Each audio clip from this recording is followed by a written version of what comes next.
Well, Dandadan episode 5 is out, and even though it's a lot less intense than the beautiful chaos that was the Turbo Granny crab fight, it's still got plenty I want to discuss.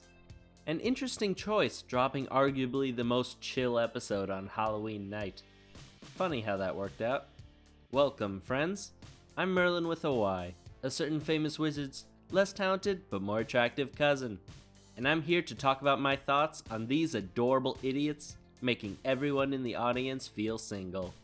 Because let's face it, the first half of the episode was a bunch of teenage bullshit, and I love it. Okarun worrying about how he'll greet Momo is such a teenager thing to do. Thank God I've grown out of that. I haven't had to mentally prepare and plan out a conversation opener since... Anyway, I like that we get to see the morning conversation that was cut out in the manga. Hearing characters chat about stuff outside of the plot makes them feel more real, and that their friendship is more genuine. And yes, they are just friends. For now. Really close friends. Hell, they're practically roommates.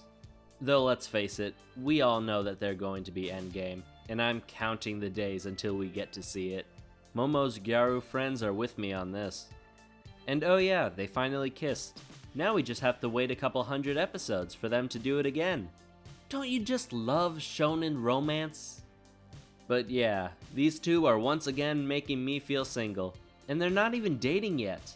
They're on the same wavelength, but at the same time, they're dumbasses. So they misunderstand and say stupid stuff. Though it's understandable, they are teenagers after all. And it doesn't help that this is all happening in the middle of their high school. However, the reason I love Okarun and Momo is that they are so unapologetically themselves when they are around each other. They bring out the best in each other, and even better, the weird. Which is why seeing them do all this normal teenager shit, while entertaining for me, does feel like it's taking away what made their chemistry so special. Though luckily, it'll come back in time, mixing with the teenage bullshit to find the perfect mixture to show off their chemistry and build their relationship naturally. Yukinobu Tatsu does a really good job keeping the characters believable, but bizarre enough to be interesting even without one of them being psychic and the other a vessel for an evil spirit.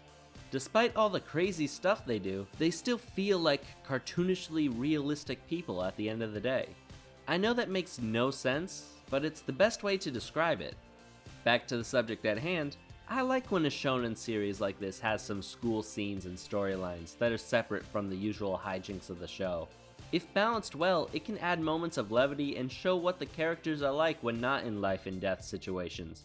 Keep in mind it has to be done well, but I feel that Dandadan is one of the series that do it well. If anything, I'd maybe like a bit more, but that would distract from the awesomeness that is the rest of the series, so I'll take what I'm given. Though isn't Japan supposed to be the most polite society in the world? Why is everyone such a dick to Okarun? Poor choice of words, but, well, he got it back, so I guess it's okay. But seriously, what is this? A Korean high school? These guys might not be the grown-ass men that are somehow high schoolers in bullying manhwa, but they're still complete pricks. No wonder he was so desperate for friends. I'd have crashed out by then. Maybe that's why Okarun has severely underestimated his friendship with Momo. He has no basis for what a normal friendship is like, so he overthinks and undervalues his importance. His self-esteem is lower than my high school self's will to live. Okarun needs to realize that after going through what they did, fighting for their lives, relying on each other through thick and thin, they already have a relationship stronger than most friendships will ever be. After all, the best friendships are forged in fire. That's why I've been trying to get me and my bestie to go on an adventure together through the slums at night. If we survive, we'll have some trauma to bond over. But anyways, a new supporting character is here, Aira Shiratori. And I know what you're going to say, but hear me out. As every manga reader will say, I know she sucks right now, but she's great. It just takes some time. I know right now she's a discount Teruhashi, but she gets better. But until then, this is satisfying. Go Momo! Defend your man!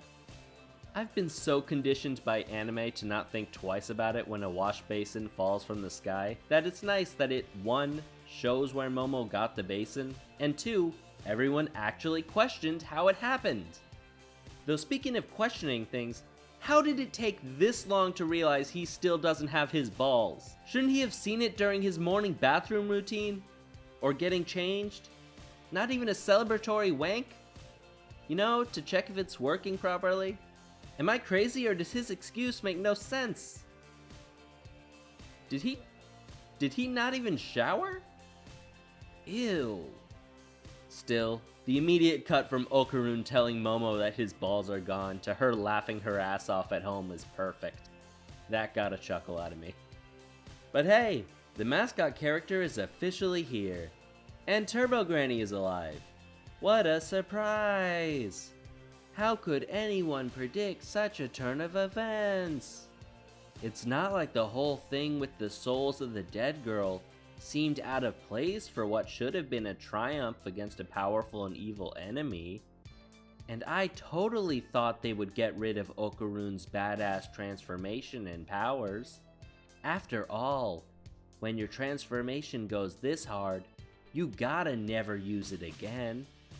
Seriously though, god damn! Okarun looks awesome when he transforms in his school uniform. The drip is immaculate. He looks like an edgy teen vampire in the best way possible. And Turbo Granny's realization that she fucked up is priceless. I love Seiko's attitude with this. But Momo, what the hell? Is she seriously considering forgiving Turbo Granny just because she cared about the girls' souls? Yeah, that's nice and all, but she tried to have Okarun kill you less than a minute ago. Not only that, but she tried to kill both of you directly, stole Okarun's genitals, and solicited a minor for oral sex. She should be in prison, or dead, or hell, or however the afterlife works there. If someone stole my balls, I'd be a lot less forgiving. But either way, we're off on our next adventure, getting Okarun's balls back. I'm sure they'll get it back in no time. Let's go, in and out, 20 minutes adventure.